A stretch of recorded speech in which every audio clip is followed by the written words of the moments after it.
ไปหาหน้าบ่วะไปหาหน้าได้บ่แล้วคือมีอันพงมีไถเนาะมีทั้งบ่สุดเลยอันนี้แม่นบ่ชามห่วยลูกหลายโตแท้เนาะ ตัวนี้บักทึกดอกนี่ก็แม่นทึงผู้ใดยาวก็ขึ้นกับนอนอยู่ทึ่งหมดเลยขึ้นมานอนที่หลุม จุนี่ เป็นเล่นเลยเนาะจากคนเก่งนักกันแล้วตอนที่ว่าเล่าอันเป็นจะอยู่ในเหตุการณ์บ่จะเห็นบ่หรือว่าไงอันก็น้อยอันออกมาแต่กินข้าวแล้วหลุดเพิ่นยืนอยู่ในหันเอามือค้ำไปที่แหละจะเป็นยังก่อนวะอันค่อยเห็นให้ค่อยสิให้ได้ยายค่อยสิให้ได้เอาเป็นยังจังให้จักค่อยแล้วก็อ้อยหน้านี่จะค่อยหลังจากค่อยถามได้แล้วเพิ่นก็บ่แม่นบ่เราดีใจนำประตูแก้วขึ้นใหม่จังได๋ขนมก็บ่ฮู้คือกันคันขนมบ่ฮู้ก็ขนมก็บ่ฮู้หยังอย่าว่าอย่าเพิ่นในบ้านนี้แหละเมียบ่เบิดแล้วบ่เอาโอ้เลยเฮาเล่น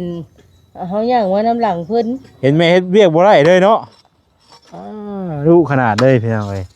เห็นแม่เฮ็ดเวียกอยากซอยด้วยเก่งคือยังไงขึ้นบ้านขึ้นเพื่อนไปตู้แก้วสำเร็จได้พี่น้องเอ้ยเนาะโอ้มีประสงค์เลยลาบส่วนๆก็มีซอยเนาะน้อยๆนึงก็โอ้ยจะเป็นนั่นจะควมเนาะ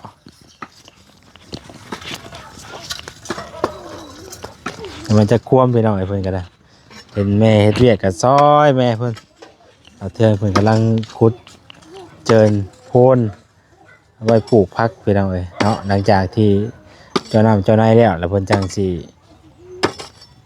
ปลูกว่าซั่นนะขุดไว้ก่อนเฮ็ดบ่ออกบ่ไอ้พ่นนี่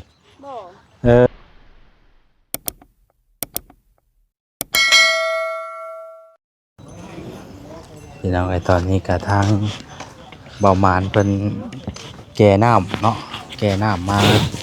พี่น้องโอพี่น้องเอ้ยโธ่ทางเบามานกันไว้ที่เบามานโดยแก่น้ำมาให้น้องโอบ่โอ้โดยแกหน้าไม้น้องโอไปทางไหนพอธรรมดาเนาะขับรถไทยก็ได้อีกขับรถไทยเองอีกเนาะพักอาลีอันนี้ไปทางไหนโอ้เป็นตาเย็นแท้นี่สวัสดีเด้อโอ้เย็นแท้นี่เนาะโอ้เย็นข้าวกะลีนี่ใส่พร้อมน้ำกันเนาะว้าวเมื่อไหร่ป่ะเพิ่นซื้อจากทางนี่เนาะโอทางเดียวป่ะซื้อทางเดียวชื่อทางนึงพอได้ใส่เนาะเอ้าเขาบอกไปอีกวันนี่คือจอดเด้อนี่ระวังเด้อระวังเสาเด้อน้องเด้อฮะระวังเสาเฮือนได้เด้ออะไรดิน้องโอ๊ตคอยรถน้องนี่เด้อ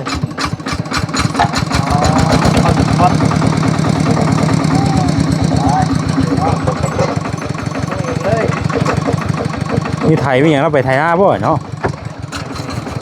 ระวังเด้อ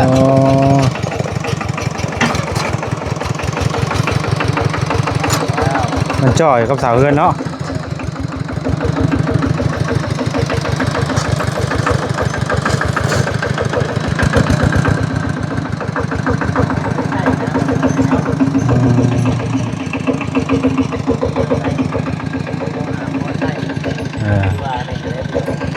เตาเลยเตา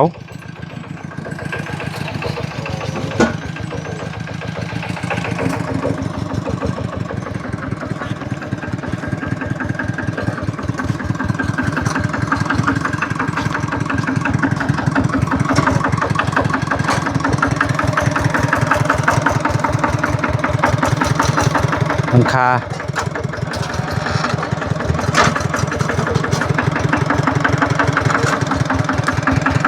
ขับรถไถก็เป็นน้องโอเนาะเก่งต่อไปเลย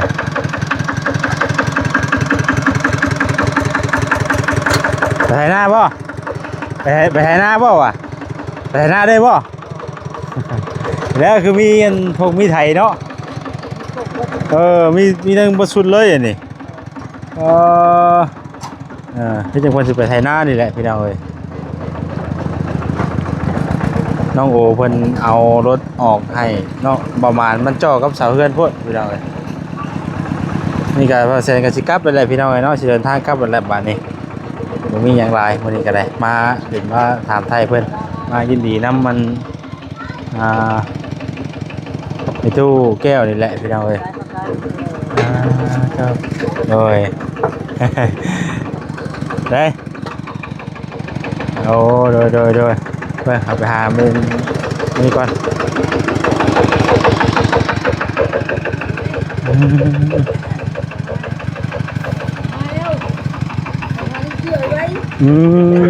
ô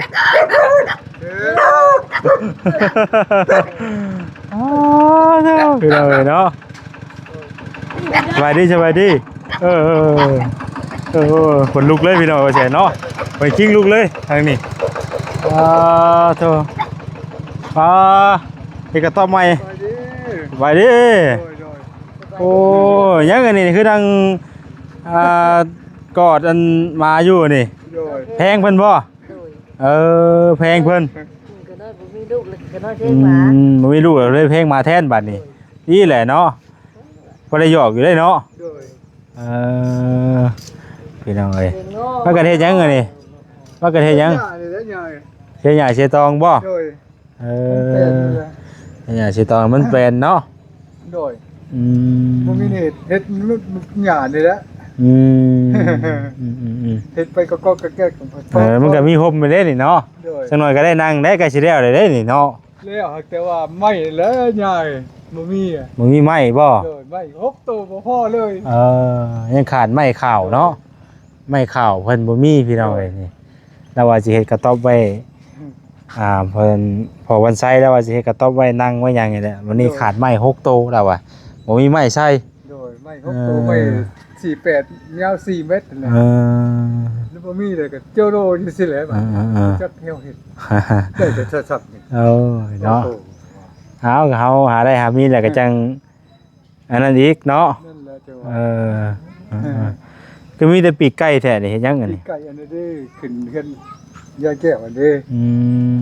เพิ่นให้มาครัวครัวอยู่นี่บ่โดย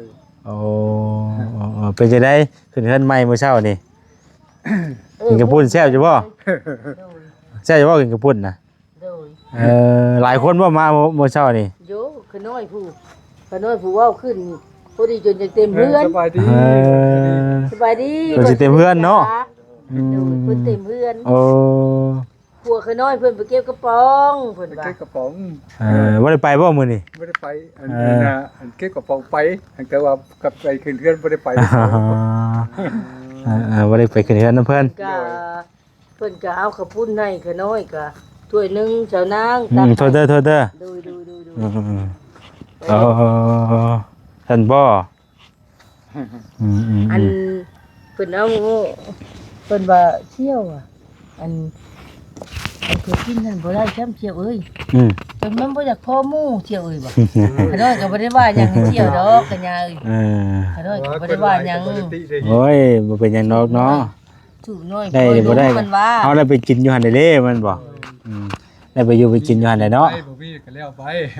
พุ่นน่ะบ่แพ้กันอีอันนี้เนาะ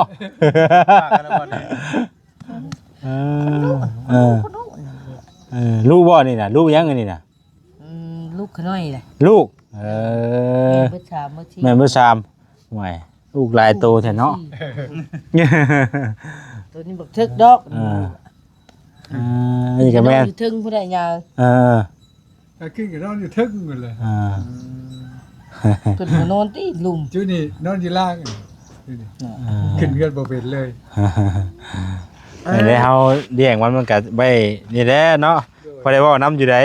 เว้าอันบ่แม่นขน้อยเว้าเป็นดอกอัญญาเอ้ยอันเลี้ยงพอได้เฮาเค้กเฮาโคกอัญญาเอ้ย บอกว่าใช่ย่างคำว่ากี่ก็ยังเฮารถ กลางคืนนั่นบ่แม่นเว้าคุยแบบโจรแบบขโมยมา บ่ได้เลยใกล้บ่ได้เลยเนาะ โดย ขโมยก็มาใกล้บ่ได้ ปเลยเพื่อนชาวนางแล้วก็เพื่อนขน้อยแล้วก็เพื่อนพ่อบ้านเพิ่นเพื่อนดังเทืองพากันอุ่มยั่วสิโดดเลย เนาะบ่ได้ย่างไกลมาแถวนี้นี่ห่วยเนาะคำบ่ระวังนี่ห่วย โดย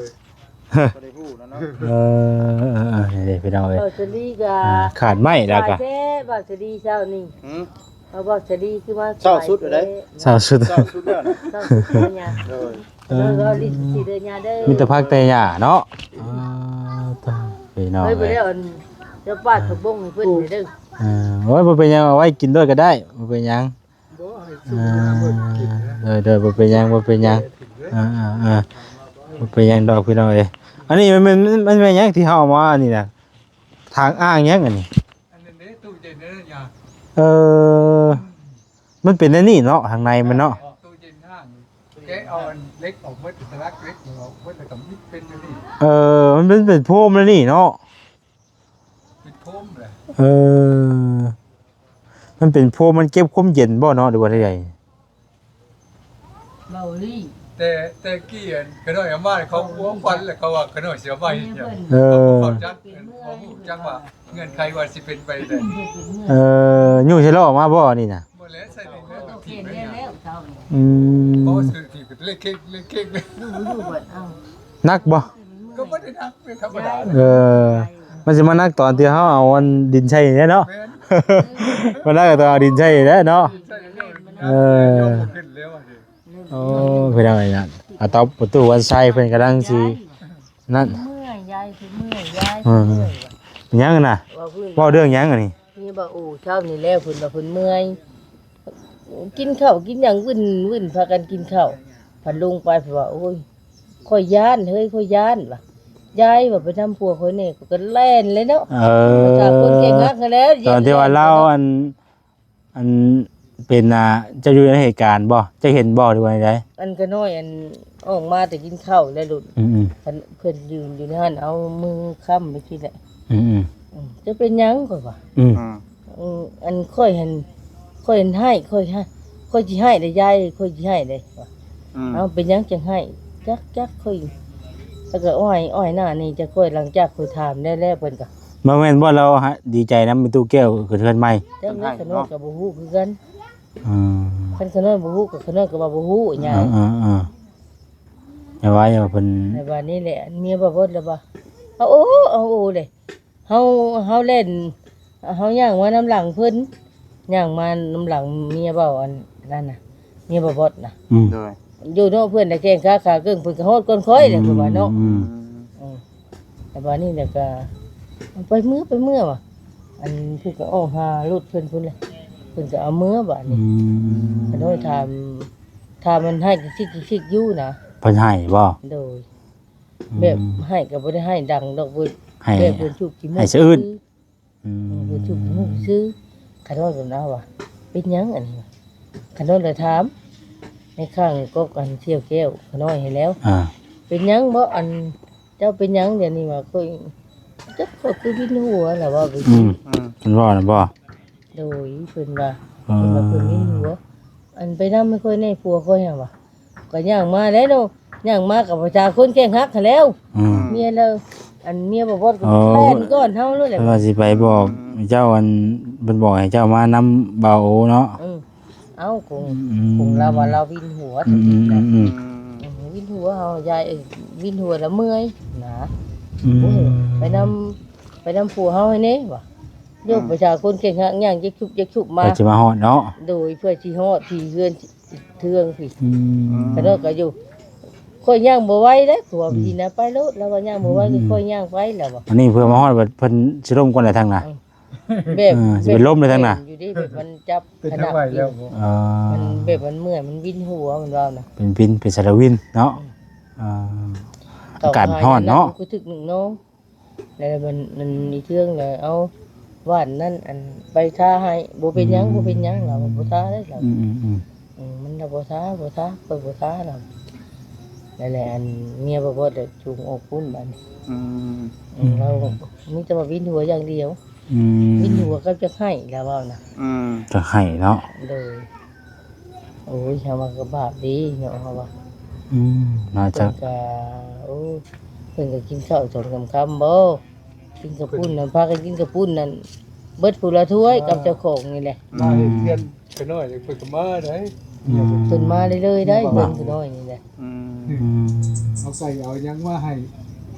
ชื่อเพียงเพิ่นก็มาให้คือของอยู่ของกินเมื่อสิขึ้นเฮือนก็มาเบิดผัวเบิดเมียเพิ่นได้เนาะเด้อโอ้ยคือน้อยว่ากระบะกระเบาะว่ะ เลย อีเตก็ไปทั้งอีเตทั้งอีทุกเขาก็ได้พากันไปเบิด บุญของเพิ่นน่ะว่าสิจอบใส่น้องแล้วบ่มีแนว สิว่าแล้วก็สิได้บ่ได้ก็แค่คนสิเมื่อนะบ่ได้ก็เนาะแค่คนก็ได้สิเมื่อแล้ว ท่านก็คือเจ้าเมื่อหลายคนนั่นแหละ บ่ ย่าดูคือน้อยว่าเอ้าแล้วก็เมื่อยก็เป็นหัวเราก็ค่อยจะให้ยายว่ามันเราโตขน้อยนะขน้อยถามดิอยู่เนาะมันแบบคุณมันต่างๆนานาเนี่ยมันก็ถามเนาะนะบ่าวคันว่าพิษบ่เฮาว่าถามก็บ่ได้พิษบ่อุรีว่าเราเคยเป็นยายว่า อืม อันเราเว้าว่านะเราเคยเป็นเราเคยเป็นตลอดเมียเฮานะว่าแต่ขณะอยู่ซื่อๆเราก็ยังคือจากเมื่อยเลยเมื่อยเพิ่นบ่นี่เราว่าเราบ่ได้มีหยังเฮ็ดหยังต้องดอกเราว่าทุก เพิ่นเมื่อยเนาะเพิ่นเมื่อยแล้วเนาะ เป็นเมื่อย โดย เป็นเมื่อยก็วินหัวเพิ่นบอก โดย เอา แต่ว่ายังเราเพิ่นเท่าแล้วเพิ่นว่าเราสู่ฟังเนาะตอนนั้นพี่น้องเอ้ยอันนี้ว่ารถถีบที่ว่าเอาไปนั่นน่ะ อันบาอูค่ะอันบาอูชื่อมาให้เด้สุดๆนั่นแหละนั่นน่ะ หรือว่าใช้เป็นได้เนาะหรือว่าเพี้ยนได้บางคนเพได้ป่านนี่น่ะอันนี้แบบดีดินี่เนาะ แตกถ่ายตีนเอาตีนใหม่ใส่ไปได้คือเก่า โอ้ยเนาะแนวมันได้เห็นเนาะคันว่าเฮาเปลี่ยนมันก็ไปได้ โดย ส่วนหลายก็ยางมันน่ะได้ไปก่อน เปลี่ยนใส่ มันก็กระเด็นแล้วแนวมันน้อยอย่างเนาะมันทำน้ำหนักเฮาได้ซำใดแม่นบ่ล่ะ ด้วยกันเด้ ปีละหาตินปีละเชื่อชื่อไม่ได้อ่ะ ก็อย่าอย่างว่าโลด ว้าเดี๋ยวไอ้เนาะ คู่ เฮ็ดมองนั่งมองเศร้าบ่นี่นะ โดย โรงงานของเช้ายังบ่มีข่าวนะวะ มันแดดมาก สิเอายังงงน่ะสังสีบ่ ยังไม่มุงจะเอายังมุง เที่ยวเนี่ยก็ หญ้าบ่ เนี่ย วัด มีไอ้วัดหญ้ามีบ่หญ้ามุง บ่มียาก็บ่มีบัดนี้ข้าวนี่ก็บ่มี แต่ว่าอะไรมุ่งหยาเนี่ยเย็นได้เนาะ โดย ตอบเป็นนี้เนาะ หญ้าอยู่แถวบ้านแก้งกับทางแก้งกับบอลไลฟ์ไปหน่อยเนาะจะเป็นไผเท่าไหร่ มึงหย่าได้ยินหรือยัง เลย ดูขน้อยว่า จ้าใจผู้ก็เป็นได้ยาบ่ นี่เองได้บ่นี่น่ะ ไปใส่ไปหน่อยกับบ่มีหยังหลายมื้อนี้กะกลับปะก่อนบัดนี้สิครับได้บัดนี้เด้อ โดย ครับก่อนบัดนี้ผู้ใดมื้อหน้ามื้อไหนสิมาเด็ดน้ำไม้ สบายดี มาถามไทยเพิ่นกำลังสิกระตุ้งกระต๊อบเพิ่นพี่น้องเอ้ยโอ้ยังบ่ทันได้มีแนวมุงแล้วก็ได้เนาะครับไม่อันหยังก็ไม่ข้าวกับป้าได้บาทนี่โหสาวเทืองได้บาทนี่เนาะลองอยู่โจกไม้บ่น่ะลาบเบิ่งอยู่ลาบมันน่ะลองหยุดเบิ่งกันน่ะโอ้ยลาบจุ๊บจกแบบมาตรฐานโดดเนาะดามกะไปก็ดีบ่ต้องย่านฮักเนาะ จับไปเต็มไม้เต็มมือเลย มีแต่เฮาได้สิฮักก่อนอันนี้นะต่อพี่น้องเอ้ยเนี่ย ปั๊บดิบไว้ชื่อเรา คุณเฮ้ยปลูกผักกันเด้ปลูกผักบัว ปลูกผักบัว ผักบัวแบงแล้วก็กับผักหอมแนวที่เฮากินประจำนะ เปเนาะ เนาะลูกชายบ่น่ะโอ้จะแม่นดุเนาะ มีน้ำเมื่อใดก็ปลูกเมื่อนั้นเล โอ้อันนี้คือคันปลูกบ่ได้ก็ยันบ่มีน้ำฮด โดยถ้าว่าปลูกเฮาปลูกไว้ก่อนนี่มันสิบ่มีน้ำหด ก็เลยยังขุดเจินไว้ก่อนใครอยู่ดอกยามนี่มันก็ซุ่มอยู่พี่น้องเอ้ยหากต้องได้ฮดคือเก่าแล้วซุ่มกะ หดคือเก่า โอ้ลูกชายก็ดุเนาะเห็นแม่เฮ็ดเวียกบ่ได้เลยเนาะ รู้ขนาดเลยพี่น้องเอ้ยเห็นแม่เฮ็ดเบี้ยอยากซอยรถเก่งพี่น้องเอ้ยขึ้นบ้านขึ้นเทือนไม่ตู้แก้วสำเร็จเลยพี่น้องเอ้ยเนาะโอ้มีประสงค์เลยลาบส่วนๆก็มีซอยเนาะน้อยๆนึงก็โอ้ยจะเป็นนั่นจะควมเนาะ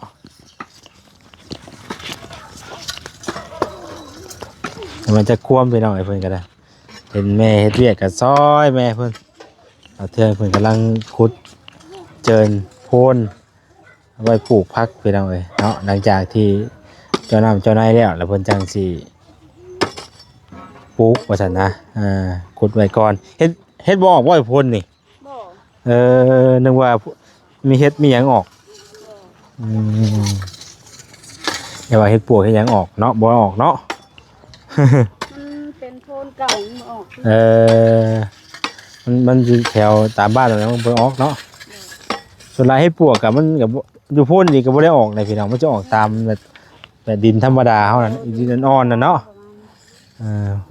ป้าตัวยังแหลดจำได้สาวเทืองนี่ยังห่อแหมเพี้ยอยู่ 4 โมงเลยเด้ 4 โมงยังห่อยังแหมอยู่ปล่อยใส่เสื้อขายาวอีกปูใส่หมวกพร้อมด้วยครับไปต่อบ่ทำเวลาไปใส่ชุดเลยเนาะเห็นแม่เรียกแบบห่อนแหลดไปใส่เสื้อขายาวก่อนเรา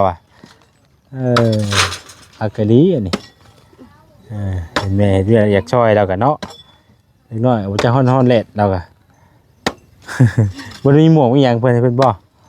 หมวกเมียงเด้มีคนหมวกแหลดแหมไปเปี้ยไปทางเลยแหลดกำลังห่อน4 โมงอยู่ห่างห่อนที่เก่าห่อนที่เก่าฝนสิตกสิบ่มาแล้ว ย่านอยู่แล้วไปว่าวันนี้ก็ตกเนาะวันนี้ปลูกผักปลูกหญ้าไว้อยู่ให้กินเพิ่นก็ได้เอ้าปลูกเพิ่นจะไปเอาเสือมาได้ทางไหนบ้าตัวใส่ได้อีกบ่ครับเตรียมไปหาเสือใส่หาเสือกันยาวใส่ได้มันสิมาซอยเวียกแม่เพิ่นเอ้ยเนาะเขาจะควมคักไปหน่อยสิกลับป้าก่อนเด้อสาวเทิงเด้อโดยเพิ่นแลมื้อใหม่สิมาดินน้ำใหม่พุ่นเด้ฮะไปรถบ่ห้ามได้บ่ฮะบ่ห้ามกันได้บ่เฮ้ยไปรถแล้ววะสิมาป้าก็เด้อไปรถแล้ววะอ๋อตัวเราชวนกิรินซอยแม่แล้วเราห้อนแหลดไปเอาเสื้อกันย่ามาใส่ก่อนเราอ่ะโอ้บ่ธรรมดาเด้อกันใหญ่มาให้จะดูกูนี่นะนี่เนาะคาคือเลยภาษาเล็กน้อยเนาะโอ้เจ้าอย่าบอกเด้อทางนี้เด้อมาหน่อยเด้อไปพี่น้อยเตรียมเมื่อก่อนมาแซงกันได้แล้วลุงตุ้งฮะไปยังน่ะจะพาอยู่ไส